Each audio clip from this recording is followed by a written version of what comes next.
रिंकू, हाँ जी, ये देख। आगे तो चले। सत श्री अकाल बीजी। सत श्री अकाल पुत्र।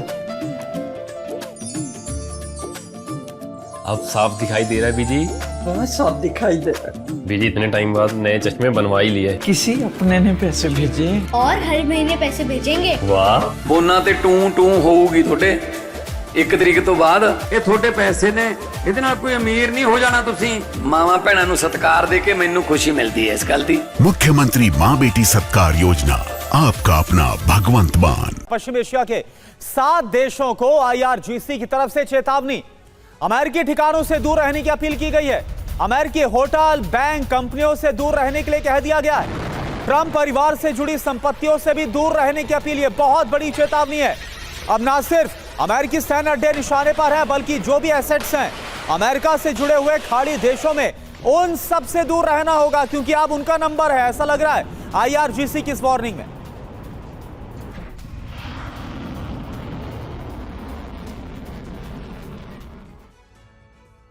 तो ईरान का बदला अभी बाकी है। IRGC की तरफ से क्या चेतावनी दी गई है, ये एक एक कर आपको बताते हैं। अमेरिकी सैन्य ठिकानों से दूर रहें लोग, अमेरिकी होटल और बैंकों से दूरी बनाएं और अमेरिकी कंपनियों से भी दूरी की अपील है। बिल्कुल। और इसके अलावा ट्रंप परिवार से जुड़ी संपत्तियां भी टारगेट पर है।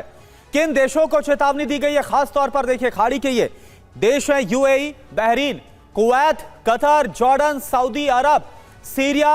अब आगे क्या होगा, ये भी बड़ा सवाल। सवाल यह कि ईरान मिसाइल ड्रोन अटैक करेगा क्या? अमेरिका ईरान तनाव और बढ़ जाएगा, यह भी सवाल। बिल्कुल। और पीके श्रीवास्तव सर इस वक्त हमारे साथ है। सर, अगर आवाज आपको मिल पा रही है तो एक बात बताइए, अभी मनीष इसी बात का जिक्र कर रहे थे कि अभी तक जो हमले हो रहे हैं वो जो सैन्य अड्डे, जो मिलिट्री ठिकाने अमेरिका के, वहां पर अटैक हो रहा है। लेकिन अब ईरान ने बोल दिया है कि जो भी अमेरिकन एसेट हो, वहां पर भले वो सिविल इंफ्रास्ट्रक्चर क्यों ना हो, वहां पर हमला किया जाएगा। तो ये हालात कितने खराब कर सकते हैं फिर?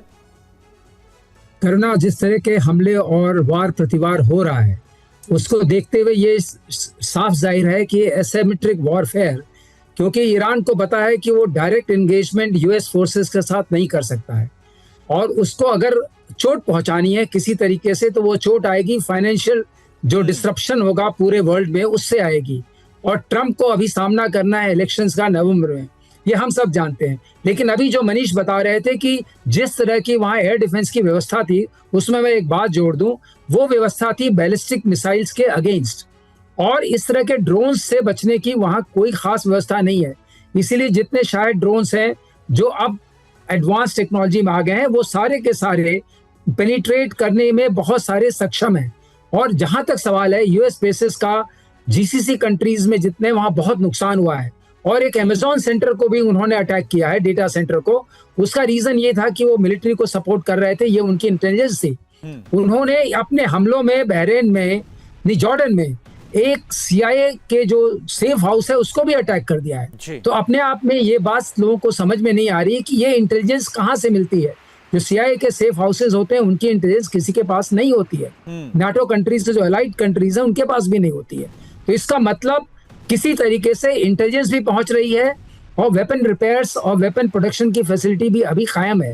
इसका मतलब ईरान में सेकंड स्ट्राइक की कैपेबिलिटी अभी है, और ये बात समझनी पड़ेगी। शायद इसी के ऊपर जितनी आज वो चल रही है, जितनी मंत्रणा चल रही है US एडमिनिस्ट्रेशन ने, प्रेसिडेंट ट्रंप कर रहे हैं, वो इस बात को लेके कर रहे हैं। एक खास बात और है, एक बात जो बहुत चल रही है वो ये है कि जो कहते हैं कि इस बार अगर हम हमले करेंगे तो इतना पनिशमेंट होना चाहिए कि ईरान जो है वो टेबल पर आ जाए। इसका मतलब एक तरीके से सरेंडर करे, और ये उन्हें अगर करना पड़ेगा, जिसकी चेतावनी और जिसकी धमकी दी जा रही है, वो उस धमकी में अब किस तरीके से उसको एग्जीक्यूट किया जाएगा। एसेट्स वहाँ इकट्ठा हो गए हैं। अगर आप देखें, वहाँ एसेट्स जो है, चाहे वो मैरीटाइम एसेट्स हो, चाहे वो आपके एयर एसेट्स हो, वो बहुत ज्यादा मात्रा में है।